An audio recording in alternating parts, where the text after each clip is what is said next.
디스토피아를 그린 많은 SF 작품에서 지하 도시에서 살아가는 먼 미래의 인류가 등장합니다. 왜 미래의 인류는 지상을 버리게 되었을까요? 작품들을 보면 많은 이유를 알 수 있습니다. 예를 들어 지구의 해성, 소행성 등 외계 천체가 떨어지거나 핵전쟁이 벌어지는 경우입니다. 그 밖에 기후재앙으로 지상이 황폐화되거나 전염병 창궐, 외계인 침공, 태양 이변 등 다양한 이유로 인류는 지하에서 살게 됩니다. 한편 지하는 바다나 우주처럼 인류에게 탐험과 영토 확장의 욕망을 불러일으키는 미지의 공간이기도 합니다.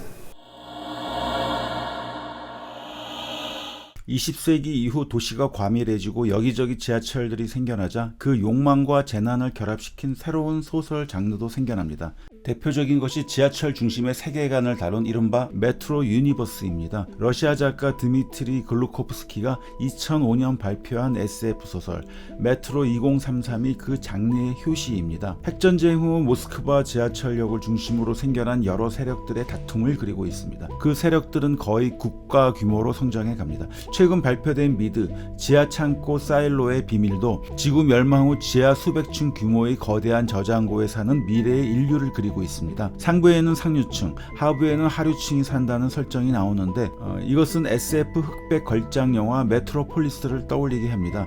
미래의 디스토피아를 그린 이 영화에서 지상은 부유한 자본가들의 낙원으로 지하는 노동자들의 지옥으로 묘사되었죠. 먼 옛날 고대 문명인들이 살았다는 지하도시 이야기들이 여러 나라에서 전해져 옵니다. 실제로 발견됐다는 소문이 돌았지만 끝내 확인되지 않은 사례도 있습니다. 미국 그랜드 캐년에서 발견됐다는 지하도시가 그런 경우입니다. 20세기 초 유명 고고학자인 킹케이드가 그랜드 캐년에서 지하도시를 발견했다고 주장했습니다. 그곳에 상형 문자 부처와 닮은 거대한 조각상, 그리고 키가 무려 270cm에 달하는 거인 미이라들이 있었다고 발표했습니다. 그런데 미국 정부가 무슨 이유 때문인지 몰라도 1, 2차 탐험에서 얻은 자료들을 다 없애고 도시의 입구를 봉쇄했다고 합니다. 음모론자들은 이 지하도시와 프리메이슨이 연관돼 있다고 주장하고 있으나 현재까지 진실은 밝혀지지 않고 있습니다.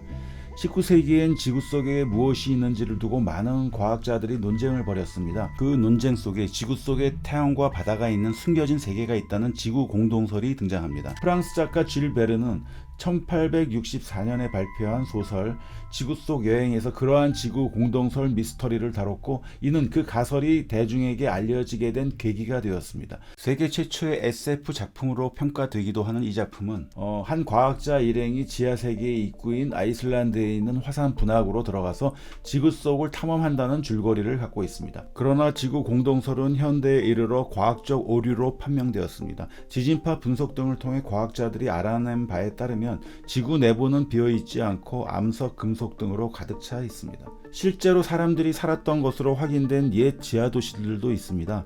기원전 7, 8세기경에 만들어진 지하도시 데린쿠유가 대표적입니다. 터키 동쪽에 있는 개미굴 모양으로 생긴 이 지하도시는 지하 85m에 이르는 깊이에 5만 명까지 거주할 수 있는 환경을 갖고 있습니다. 전 세계에서 발견되는 이런 공간은 침략, 종교 박해, 재해 등 여러 위험을 피하기 위한 장소로 이용됐습니다.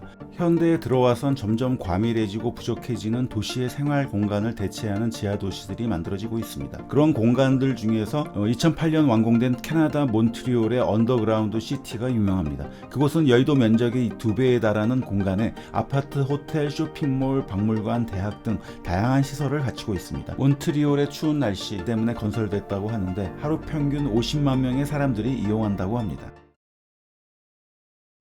많은 사람들이 지하를 싫어합니다. 햇빛을 받기 어렵고 환기가 잘 되지 않기 때문입니다.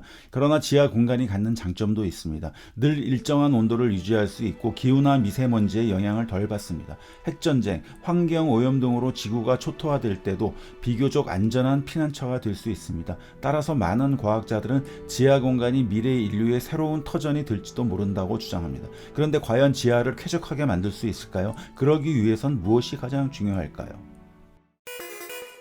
첫 번째, 무너지지 않도록 해야 합니다. 너무나 당연한 얘기죠. 집안을 굴착해서 생겨난 공간이 잘 지탱되도록 하는 게 중요한데 이를 위해 지상에서와 같이 인공적인 기둥들이 세워집니다. 지하의 기존 안반을 기둥 형태로 깎아서 활용하기도 합니다.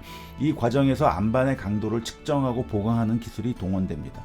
두 번째, 늘 맑은 공기가 공급돼야 합니다. 이를 위해 환기, 공기 정화, 온도 조절, 제습 등 쾌적한 공기를 만드는 시스템을 갖춰야 합니다. 호흡에 필요한 산소를 생산하는 환경이나 설비도 갖춰야 합니다. 예를 들어 숲을 조성하거나 화학적 반응을 통해 산소를 만들어낼 수 있습니다. 세 번째, 태양을 대체하는 인공 조명이 필요합니다. 인간은 햇빛 없이 살 수 없습니다. 햇빛이 인간의 건강 유지를 위해 필요하기 때문입니다. 예를 들어 비타민 D를 체내에서 생성시키려면 자외선의 한 종류인 UVB를 쬐야 합니다. 햇빛은 먹거리용 식물을 재배하는 데도 필요합니다. 이렇듯 생존에 꼭 필요한 햇빛을 다행히 인공 조명으로 대체할 수 있습니다. 예를 들어 LED 램프나 특수한 조명으로 채소를 재배하거나 체내 비타민 합성에 필요한 빛을 공급받을 수 있습니다. 지상에 쏟아지는 햇빛을 지하로 유도하는 방법도 있습니다. 예를 들어 햇빛을 잘 받도록 스스로 움직이는 초대형 유리 접시를 지상에 설치하고 광섬유 튜브를 통해 지하로 끌어들이는 방법을 쓸 수 있습니다. 네 번째, 물과 식량이 공급돼야 합니다. 물은 지하수를 이용하거나 흙, 공기 등 여러 물질에 있는 산소나 수소를 추출하여 만들 수 있습니다. 식용식물은 인공 조명을 통해 재배할 수 있고 이를 기반으로 동물도 사육할 수 있습니다. 그 밖에도 첨단 기술을 활용하여 하늘, 구름, 바다 등 인공적 자연을 만들 수 있습니다. 나아가 사회활동과 교류 등 인간적 활동을 하기 위한 다양한 시설과 시스템도 필요합니다. 최근 여러 나라에서 발표된 미래형 지하도시의 청사진을 보면 기존에 개발된 장소를 활용하는 경우가 많습니다. 아무래도 그것이 새로 만드는 것보다 돈이 훨씬 덜 들겠죠.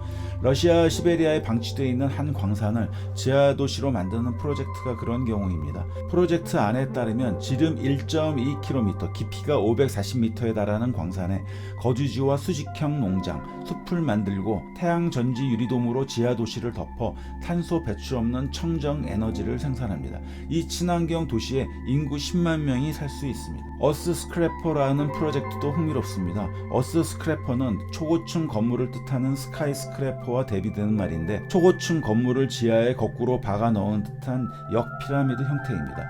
10만 명을 수용하는 이 지하도시는 300m 깊이까지 태양빛을 끌어들이기 위해 도시의 중앙 부분을 뻥 뚫린 형태로 설계하는 것이 특징입니다. 그 밖에도 다양한 형태의 지하도시가 그려지고 있습니다. 먼 미래엔 우리는 쥘 베른의 지구 속 여행에서와 같은 모습을 실제로 보게 될지도 모릅니다. 그 세계에서 어쩌면 우리는 지상과의 차이를 전혀 느끼지 못하게 될 수도 있습니다.